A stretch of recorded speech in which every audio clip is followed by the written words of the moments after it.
Saludos, queridos hermanos y amigos. Otra vez estamos reunidos acá al comienzo del día de Shabbat, día de reposo, según las Escrituras, para estudiar un capítulo de las Sagradas Escrituras de lo que llaman la Nueva Alianza, el Nuevo Pacto, lo que llaman erróneamente el Nuevo Testamento.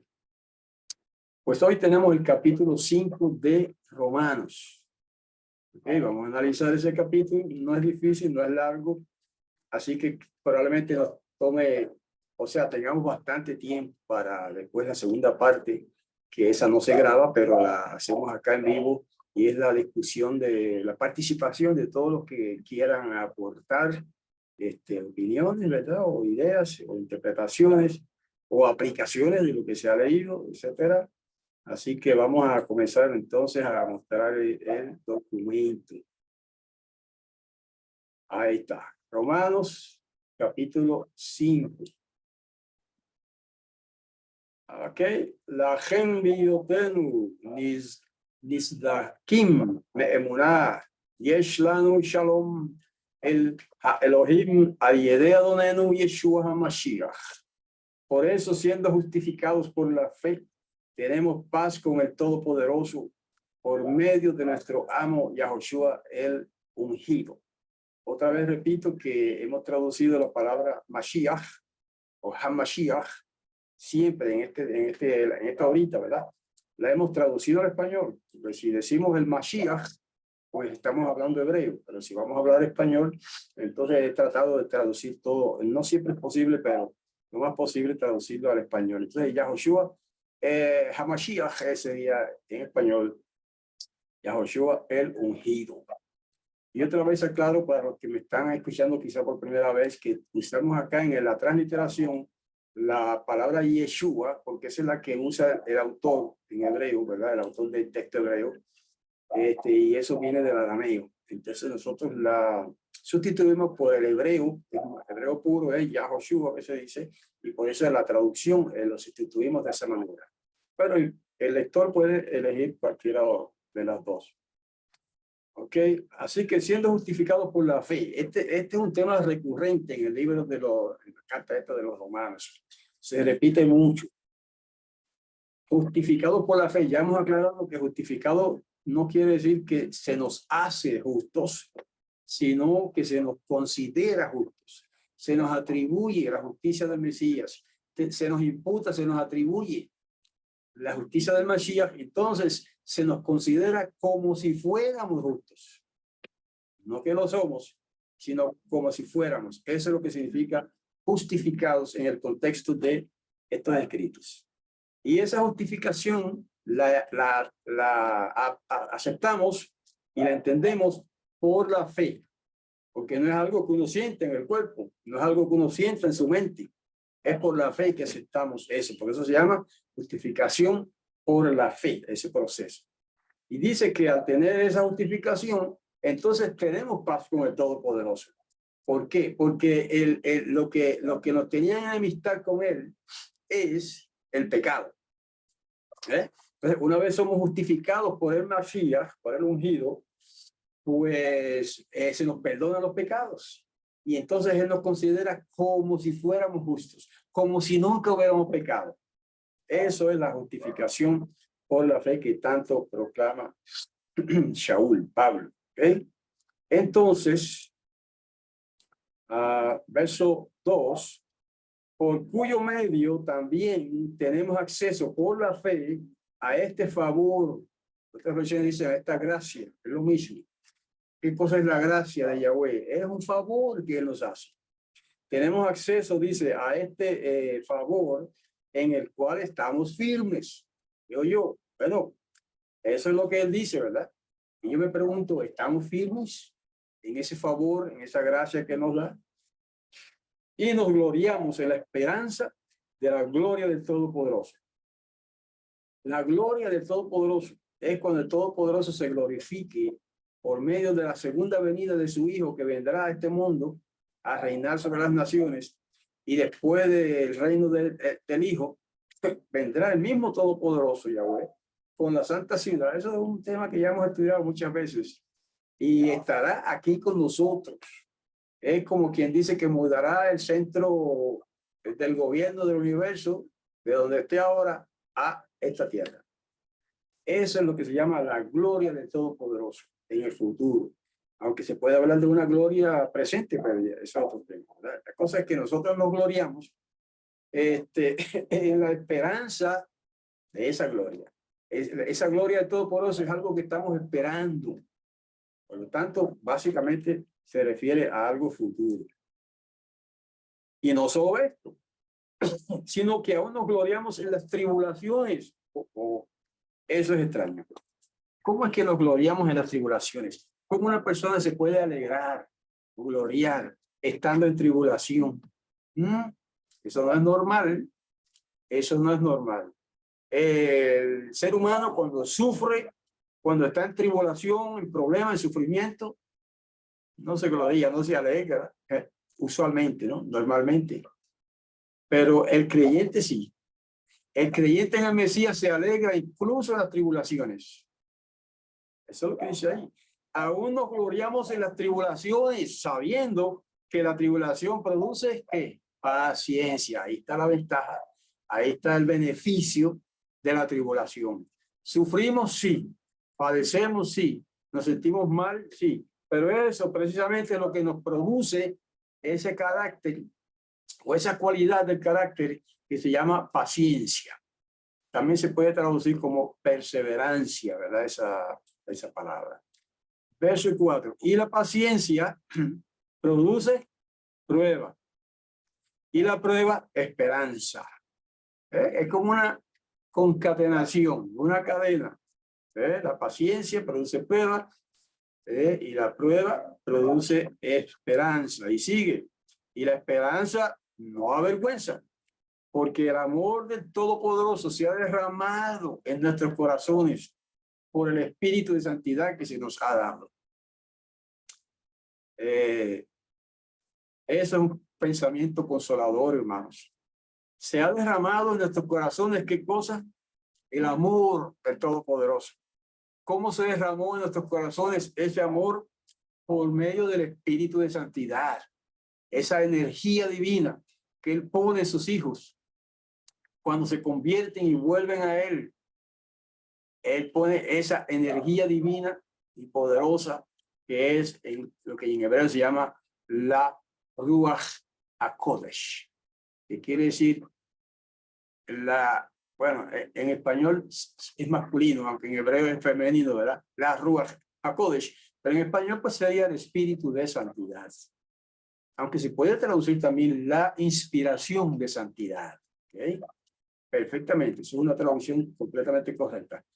Haruach HaKodesh, la inspiración de santidad. Y es algo que Él pone en nosotros, ahí lo dice. Él pone en sus hijos, en los creyentes. Verso 6. Porque cuando aún éramos débiles, el ungido, o sea, el Mesías, a su tiempo murió por los impíos. ¿Cómo es eso? ¿Cómo es que alguien viene a morir por los impíos? De los pecadores. Bueno, esa es la grandeza del sacrificio que Él hizo, hermanos. Él no vino a morir por los santos, no vino a morir por los buenos, por la buena gente, por los que se portan bien, por los obedientes. Él vino a morir por los impíos, por los perversos, por los pecadores en general, ¿verdad? Así que, y eso, cuando éramos débiles, cuando estábamos en esa situación de debilidad, fue que Él murió por nosotros.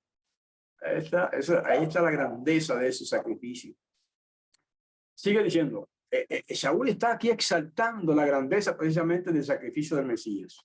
Y lo dice ahora así, verso 7, porque por un justo apenas muere alguno, aunque por el bueno, quizá alguno también se atreva a morir. Esa es la gran diferencia, ¿no? Por un justo, puede ser que alguien, por una persona buena, puede ser que otro se atreva a morir, si la ama demasiado. Pero es que en el caso nuestro es todo lo contrario. Pero verso 8, pero el Todopoderoso demuestra su amor por nosotros, porque siendo aún pecadores, el ungido murió por nosotros. Sencillo, ¿verdad? Si no hubiéramos sido pecadores, él no tenía que morir. Si la raza humana no hubiera caído bajo el pecado, no habría tenido que morir el Mesías. Si Adán y Jabá nunca hubieran desobedecido comiendo del árbol prohibido, todos estaremos aquí en perfección, en un estado de santidad perfecta, sin pecado, sin desobediencia, sin guerra, sin muerte, sin enfermedad. ¿Ah? Pero no fue así. Ellos fallaron. Y por lo tanto nosotros heredamos la naturaleza, no heredamos el pecado, no heredamos el pecado de Adán, como algunos enseñan equivocadamente. El pecado no se hereda. Lo que heredamos fue la naturaleza carnal, esta carne pecadora, la naturaleza carnal, mortal, eso es lo que heredamos. Bueno, verso 9. Por eso, mucho más, justificados ahora por su sangre, seremos salvos por su medio de la ira. Wow. ¿Cuál ira? Bueno, la ira que viene sobre todos los impíos. Cuando venga el Mashiach, el Mesías, a implantar su reino aquí, lo dice montones de veces en las Escrituras, él va a eliminar a todos los perversos, los impíos, bueno, ya usted sabe, toda la clase de corrupción que hay en la humanidad va a ser eliminada. Digo, eliminada las personas. Entonces los mansos heredarán la tierra. Y aquí está hablando de que somos salvos por su medio de la ira. Esa ira, y estoy diciendo que se va a manifestar cuando venga el Mashiach, de eso somos librados los que creemos en él. Los que no creen en él, en el Mashiach, en la sangre del Mesías, no creen en el sacrificio del Mashiach. Ahora hay mucha gente por ahí, incluso personas que eran cristianas, ahora están rebatiendo el tema de que Yahushua, el Mesías, es nuestro Salvador, que es el Hijo del Todopoderoso, etcétera, etcétera. Incluso conozco hermanos que, habiendo estado en la fe del Mesías, han renegado de eso. Y ahora dicen que no, de ser un farsante. Wow.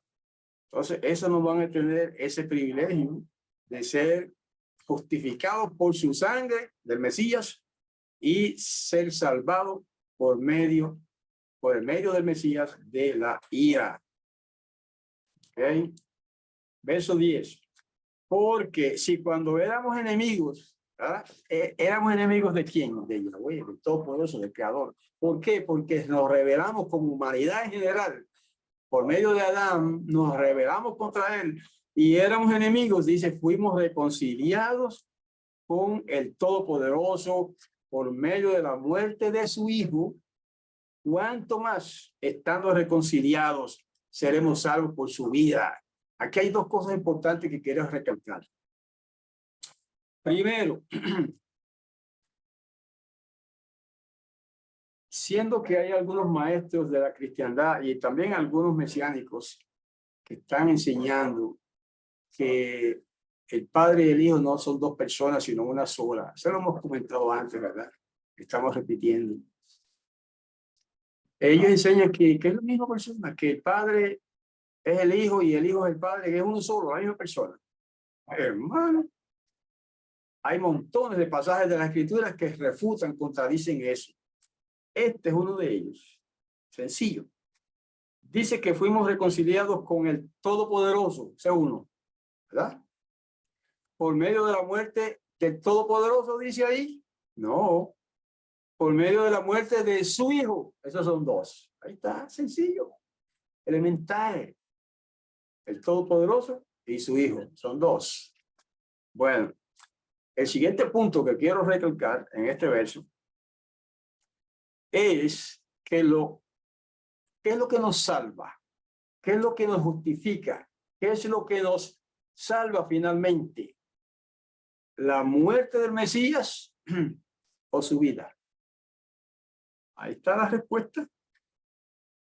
Estando reconciliados, seremos salvos por su vida. Anda, ¿qué quiere decir eso, hermano? Si Yahushua o Yeshua, algunos prefieren llamarlo Yeshua, ¿verdad? Como en el arameo, no hay problema con eso. Si Yahushua hubiera pecado ¿Estaría él capacitado para salvarnos? No, hermanos. Él mismo caería suponiendo, ¿verdad? Eso no era posible, pero suponiendo que él hubiera pecado, que hubiera cedido a las tentaciones del Satán, que lo tentó 3 veces o más, él mismo se habría perdido. Pero eso no sucedió. Entonces, otra cosa, si él hubiera muerto y hubiera quedado muerto para siempre y nunca hubiera sido resucitado por su padre, que fue quien lo resucitó, tampoco seríamos salvos. Analice eso, hermano. Aquí está la fórmula. Somos reconciliados con el Todopoderoso por medio de 2 cosas: de la muerte de su Hijo, y entonces seremos salvos por su vida. Él tenía que vivir una vida perfecta, de perfecta obediencia a la Torá, a la ley del Padre Celestial, para poder calificar para ser nuestro Redentor. Así que eso es sumamente importante, entender que Él es nuestro Redentor, no solamente porque murió por nosotros, sino porque vivió una vida perfecta en lugar de nosotros. Y por lo tanto, el valor de esa vida perfecta es tan grande que es suficiente para salvar a toda la humanidad si la humanidad creyera. Pero no toda la humanidad va a creer. Pero sí es suficiente para salvar a todos los que creen. Eso es lo que dice el mensaje de Juan 3:16. Porque de tal manera amó el Todopoderoso al mundo, que ha dado a su Hijo unigénito, para que todo el que crea en él no se pierda, sino que tenga vida eterna. Ahí está. Su vida, su muerte nos reconcilia, nos perdona, y su vida nos salva. Eso es lo que dice ahí. Verso 11. Y no esto solamente, sino también nos gloriamos en el Todopoderoso por medio de nuestro amo Yahoshua, el ungido, por cuyo medio hemos recibido ahora la reconciliación. Ve lo que les decía al principio, que es bastante repetitivo Shaul aquí en sus escritos. Pero bueno, a veces es necesario la repetición para que se graben los conceptos, ¿verdad? Más claramente en nuestra mente. Así que por su medio también hemos sido reconciliados. O sea que ya no somos enemigos del Padre. Ya no somos enemigos del reino del universo y del rey del universo, sino que ahora somos más que amigos, sus hijos. Y eso lo logró él por su medio de su muerte, primero de su vida perfecta y luego de su muerte. Verso 12. Por eso, como por medio de un hombre el pecado entró al mundo, ese hombre es Adán, ¿verdad? Por medio del pecado, la muerte, y así la muerte pasó a todos los hijos del hombre, porque todos pecaron. Interesante. ¿Dónde está el pecado original? Que enseña el catolicismo de que heredamos el pecado de Adán. Eso es el pecado original. No. Ahí dice que todos pecaron. Por eso es que todos están condenados a muerte. No es porque heredamos el pecado de Adán. Es porque cada ser humano ha pecado por sí mismo. ¿Ok? Con excepción de uno solo, que fue el Mesías, Yahoshua. Así que por medio del pecado entró la muerte a este mundo, y así la muerte pasó a todos los hijos del hombre, porque todos pecaron. ¿Ok? Verso 13. Porque hasta la Torá el pecado estaba en el mundo, pero el pecado no se imputa al hombre no habiendo Torá. Quiere decir que la Torá dice que hasta la Torá el pecado estaba en el mundo. O sea, desde Adán hasta Moshe, ¿había pecado en el mundo? Claro que había pecado en el mundo. Desde el asesinato de Caín, ¿verdad? Que mató a su hermano, hasta el mismo Moshe o Moisés, había pecado. pero no había Torá escrita, por lo menos. Sí había Torá en otro sentido, ¿verdad? La Torá que ha puesto el Creador en el corazón de los seres humanos. Pero en términos legales, la Torá escrita no estaba. Así que, por eso dice, no se imputa pecado al hombre no habiendo Torá. Por eso fue necesario revelar la voluntad del Todopoderoso por medio de unos mandamientos, ¿verdad? Que es lo que se llama la Torá, la enseñanza, la instrucción del Todopoderoso, la ley, para que entonces se pudiera imputar o acreditar o atribuir pecado a la conducta de los seres humanos. Ahora, mira el argumento. Sin embargo, verso 14. Sin embargo, reinó la muerte desde Adán hasta Moshe, aún sobre los que no pecaron a semejanza de la rebelión de Adán, quien es figura del que había de venir. Ese es un pensamiento un poquito complicado, ¿verdad? Reinó la muerte. No había Torá escrita, pero había pecado. Por lo tanto, había muerte. Todos morían desde Adán, Jabá o Eva. En adelante, todos pecaron. Por eso, todos merecían la muerte. Porque no fue que heredamos la muerte así por herencia genealógica, nada de eso. Heredamos sí la tendencia al mal, eso sí, la tendencia. Pero el pecado no lo heredamos. El pecado lo cometemos cada uno de nosotros, los seres humanos. Y eso es más o menos lo que está diciendo ahí. Y es figura de Adán, del que había de venir. ¿Quién es el que había de venir? El Mesías, el Mashiach, el ungido, el Redentor, que había sido prometido a Jabá, a Eva, en el principio, ¿verdad? ¿Recuerdan? Cuando en Génesis 3:15, pondré enemistad, hablándole él a la serpiente, al Satán, por medio de la serpiente, pondré enemistad, le dijo, entre ti, el Satán, y la mujer, entre tu descendencia y la descendencia de ella. Él, hablando de la descendencia de ella, te herirá en la cabeza y tú le herirás en el talón. Ese es un pasaje. Los predicadores han predicado miles de veces sobre ese verso, ¿verdad? Ese es el que menciona ahí, que habría de venir. ¿Quién? La simiente de la mujer. Y Shaul elabora eso un poco más adelante, el asunto de que la simiente no se refiere necesariamente a todo el pueblo, ¿verdad?, de Israel, sino a uno, que es el Mashiach. Verso 15. Pero no como la transgresión, así también el don.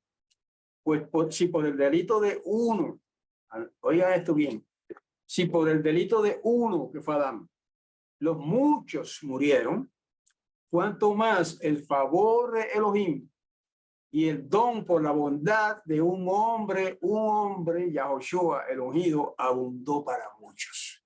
Más es una fórmula salvífica, es una fórmula genial del Creador para salvación de la humanidad. Ok, esto es una cuestión legal. Por el pecado de un hombre que fue Adán, toda la humanidad cayó en pecado, ¿verdad? En condenación. ¿Ok? ¿Por qué? Porque en ese un hombre, como quien dice, dentro de ese hombre estaba toda la humanidad. Estaban los elementos que ese hombre podía suministrar, ¿verdad?, a través de su esposa, para crear seres humanos semejantes a ellos dos. O sea que ese hombre, Adán, era representativo de toda la humanidad que vendría después. Y entonces, a la inversa, o quizá a la misma semejanza, viene el Mesías, Yahoshua, el ungido, y dice y el don por la bondad de un hombre. Pero vamos a hacer un paréntesis. ¿Acaso no era Dios? Como enseñan erróneamente los maestros cristianos, que él era el Dios todopoderoso, entonces no era un hombre. ¿En qué quedamos? Un hombre es un hombre y un Dios es un Dios. Son dos cosas totalmente distintas. ¿Ok? Bueno, ahí dice que llama a Yahoshua o a Yeshua o a Jesús, si usted quiere decirle Jesús, ok. Un hombre. Por la bondad de un hombre, Yahoshua el ungido abundó para muchos. La salvación en general, ¿verdad? Podríamos añadir esa palabra ahí también. Interesante, es una fórmula ganadora. Una fórmula ganadora. Si por culpa de aquel hombre, ahora todos nosotros merecemos la muerte y morimos, entonces por la gracia y el favor que nos hizo este otro hombre, que es el Mesías, ahora la misericordia divina abundó para todos nosotros y la salvación está disponible. Porque eso no es automático. Es si usted cree y acepta, entonces sí está disponible para todos la salvación.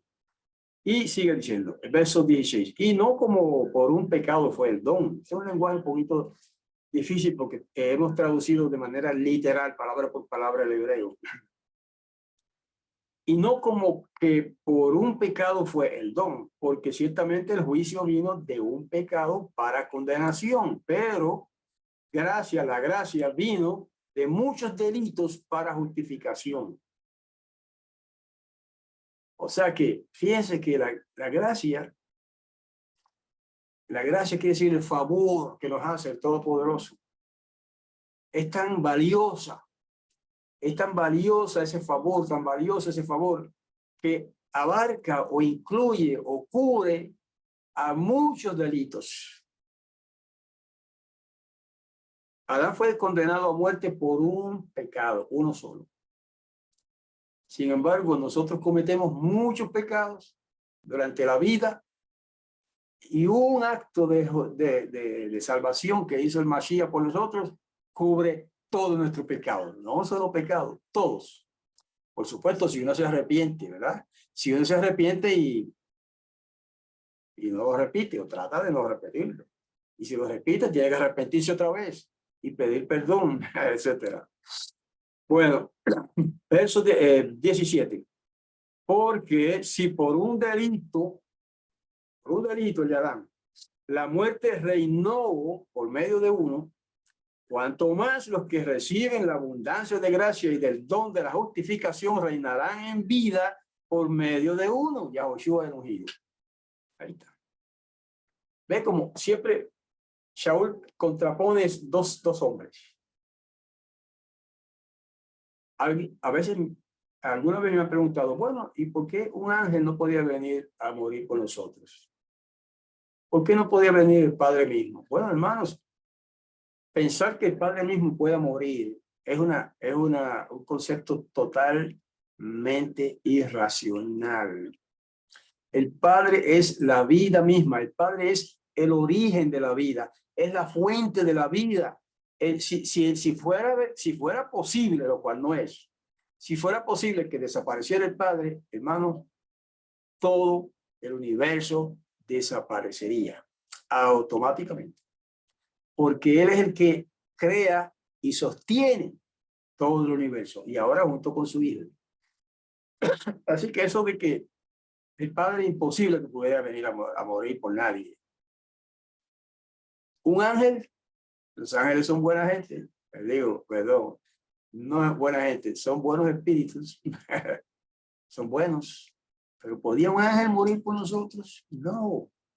¿Por qué? Porque no son hombres. El que pecó acá, el que violó la ley del creador acá en este mundo fue un hombre. El que tenía que morir para redimir a la humanidad tenía que ser un hombre. Es el principio de la equivalencia. La vida de un ángel es muy superior a la vida de un hombre.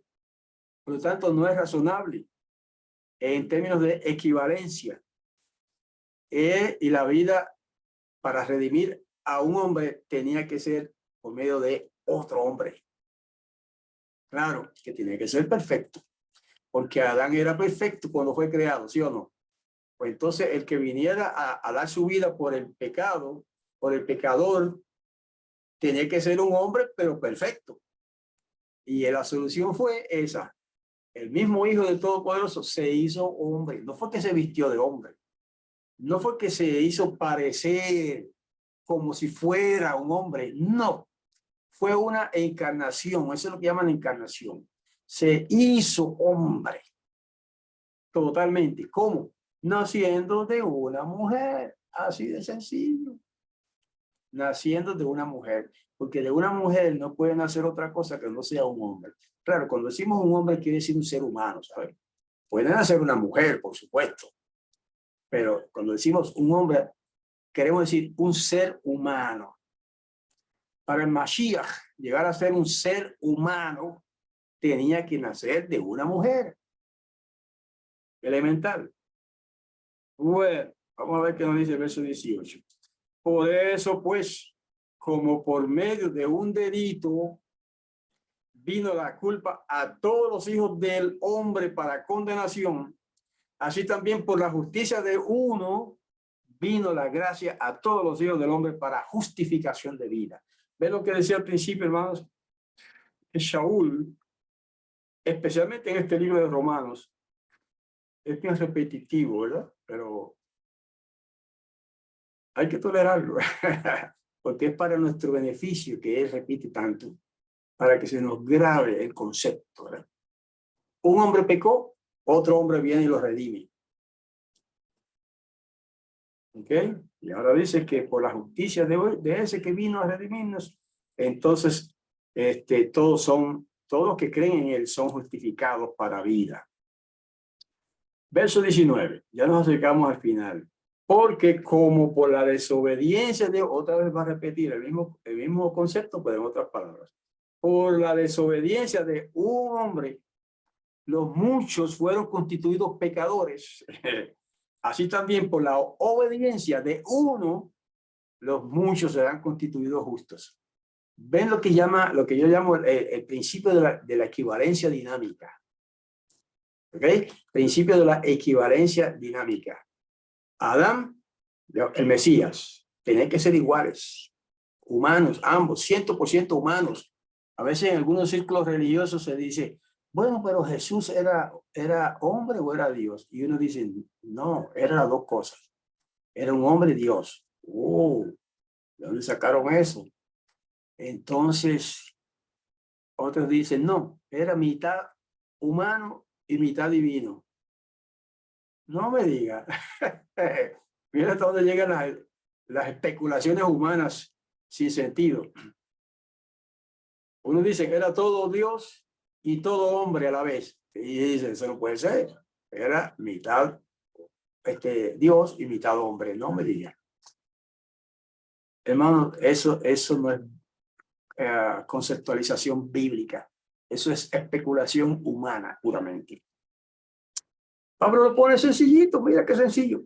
Por la desobediencia de un hombre, Adán, los muchos fueron constituidos pecadores. Así también por la obediencia de uno, no está la palabra hombre, pero está implícita.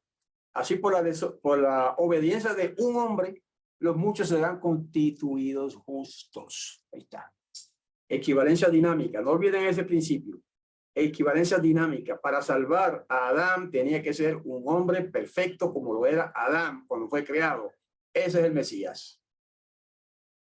Tiene que ser hombre y tiene que ser perfecto. All right. Bueno, vamos al verso 20. Pero la ley entró para esto. ¿Para qué entró la ley, la Torá? Para que se magnificara la transgresión. Pero cuando se magnificó la transgresión, allí se magnificó más la gracia, o sea, el favor. Entonces, la ley, la Torá, lo que hace es que señala el pecado. Nos enseña que tal cosa es pecado. Por ejemplo, cuando dice no asesinarás, es como dice, ¿verdad? Ese mandamiento, no como dicen usualmente las traducciones por ahí, no matarás. Matar es otra palabra en hebreo y en español también, no es la misma. No asesinarás, dice el mandamiento. Anyway, ese mandamiento, si no existiera una ley que prohíbe eso, pues no sería pecado. Aunque esa comparación es difícil de entender porque matar como quiera es malo. Pero bueno, vamos a poner otro más sencillo. Cuando usted va manejando su automóvil y viene allá el semáforo, se pone la luz roja y usted se pasa de la luz roja y hay un policía por ahí por casualidad y lo manda a parar y le da una multa porque usted violó la ley y la ley y la violación tiene que pagarse, en este caso con una multa, con dinero, ¿verdad? ¿Y por qué? Pero si no hubiera habido un semáforo, trata de imaginarse, si está la encrucijada ahí, 4 calles, pero si no hay un semáforo, entonces no hay ley que prohíbe, que te obligue a pararte ahí. Uno se para si quiere o por conveniencia, ¿verdad? Para que no lo choquen, ok, pero no, pero la cosa es cuando hay un semáforo, no es si tú quieres, tienes que pararte ahí, si no te dan una multa, si te agarran, ¿verdad? Bueno, esa es una comparación, ¿verdad? La ley, si no hay ley, entonces no hay pecado. Si no hay ley, lo que usted haga no es pecado. Y sabe por qué recalco esto, ¿verdad? Porque algunos maestros cristianos están por ahí enseñando y que la ley del Todopoderoso fue abolida, abolida. Incluso hay una religión, no quiero mencionar nombres, pero a lo mejor ustedes la conocen, que dice, incluso los 10 mandamientos también fueron abolidos. ¿Ah, sí? No me diga. Y entonces, eso quiere decir que ya no es pecado robar, no es pecado blasfemar, tomar el nombre de maldecir el nombre sagrado, no es pecado ahora maldecir a los padres, no es pecado robar, no es pecado entonces tomar la mujer del prójimo, no es pecado asesinar. No me diga. Estoy seguro que ningún maestro cristiano me va a decir que sí, que no es pecado nada de eso. No, nadie dice eso. Que eso es un sinsentido que están enseñando, hermanos. Si no hay ley, lo dice, y no lo estoy diciendo yo, lo dice uno de los escritores del nuevo, lo que llaman el Nuevo Testamento, ¿verdad? Es que el pecado es violación de la ley. Ahí está. Entonces, hermanos, cuando se magnificó la transgresión, allí se magnificó la gracia. O sea, la ley nos señala el pecado. La ley no salva a nadie. A veces nos acusan algunos evangélicos de que nosotros tratamos de justificarnos, de salvarnos por medio de obedecer la ley. No, falso. El obedecer la ley no es lo que nos salva. La ley no salva a nadie. La ley lo que hace es que señala, mira, pecaste. Este fue el pecado que hiciste. Eso es lo único que hace la ley. Y ya queda entonces bajo condenación por desobedecer la ley. Ahora te dan la multa. La multa aquí en términos espirituales es la muerte. Pero entonces, la gracia de Yahweh, el favor que Él nos hizo al dar a su Hijo, el sacrificio de su Hijo, eso es lo que nos salva. No es la ley. Pero pero si viola la ley, entonces cae bajo condenación otra vez. Es una ecuación sencillita, hermanos. No sé por qué la han tergiversado tanto los predicadores. Y finalmente el verso 21. Para que tal como reinó el pecado para muerte, así también la gracia reine por medio de la justificación para vida eterna, por medio de Yahoshua, el ungido, nuestro amo. Adonenu. Qué linda esa palabra. Miren, en hebreo aquí, Adonenu, ¿verdad? Y acá en hebreo, con letras hebreas, acá Adonenu. Siempre los traductores cristianos lo traducen nuestro Señor. El problema es con eso es que la palabra Baal también significa Señor. Entonces, para hacer la diferencia, es mejor traducirla como amo o dueño. Es lo que significa Adonenu, nuestro dueño, nuestro amo. Ese es el Mesías, Yahoshua el ungido. ¿Ok? Bueno, con esto, hermanos, llegamos al final del capítulo 5 del libro de Shaul, Pablo, a los romanos. Y espero que me acompañen la próxima vez que volvamos al libro de Romanos, que me acompañen acá los que quieran venir, ¿verdad? Visitarnos en Zoom, la escuela hebraica en Zoom. Lo hacemos todos los viernes.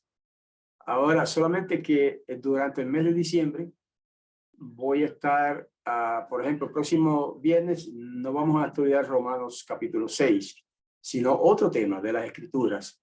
Y el viernes de más arriba, entonces vamos al capítulo 6 y así vamos alternando durante el mes de diciembre, quizás solamente, con otros temas para variar un poco, ¿verdad? Y hacerlo quizá un poquito más, tal vez más interesante para algunos, ¿ok? Alternar con diversos temas. Pero sí vamos a seguir estudiando el libro de Romanos. Aunque van a notar que hay mucha repetición, pero bueno, es para nuestro bien. Casi todos los maestros repiten mucho, ¿verdad? Y nuestro Padre Celestial también es el gran maestro y el Mesías es el gran maestro y por eso, y sus discípulos también se repiten, pero es para que se grabe en nuestro corazón y en nuestra mente las enseñanzas. Bueno, pues con esto, hermanos, terminamos de grabar nuestro tema. Ya hay dos personas con mano levantada acá para que quieren participar, ¿verdad? En la discusión, en los comentarios adicionales del tema. Así que nos despedimos hasta la próxima. Shalom. El Todopoderoso los bendiga.